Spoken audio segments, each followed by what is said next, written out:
மற்றும் ஒரு அண்மை செய்தி, விஜய் கட்சி கொடி தொடர்பாக விளக்கமளிக்க உத்தரவானது பிறப்பிக்கப்பட்டிருக்கிறது. கூடுதல் விவரங்களோடு இணைகிறார் செய்தியாளர் மதியழகன். வணக்கம் மதியழகன், விவரங்கள்.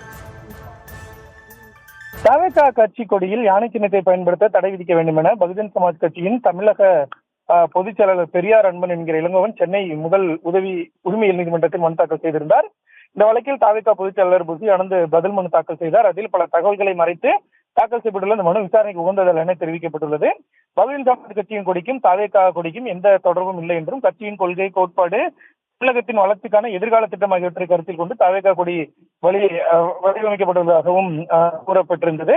இந்த நிலையில் இந்த வழக்கு இன்று சிவில் நீதிமன்றத்தில் விசாரணைக்கு வந்த பொழுது தங்களுடைய சின்னமான யானையை தவிக கட்சி கொடியில் பயன்படுத்தப்பட்டுள்ளதை போல உதயசூரியன், அண்ணா, கை போன்ற படங்களை திருத்தம் செய்து மற்ற கட்சி கொடிகளில் பயன்படுத்த திமுக, அதிமுக போன்ற கட்சிகள் அனுமதிக்குமா என பகுஜன் சமாஜ் கட்சி சார்பில் ஆஜரான வழக்கறிஞர் பி ஆனந்தன் கேள்வி எழுப்பினார்.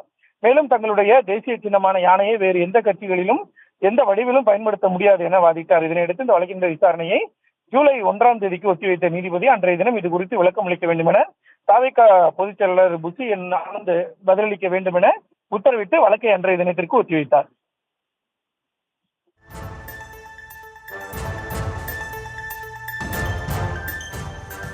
கூடுதல் விவரங்களுக்கு நன்றி மதியழகன்.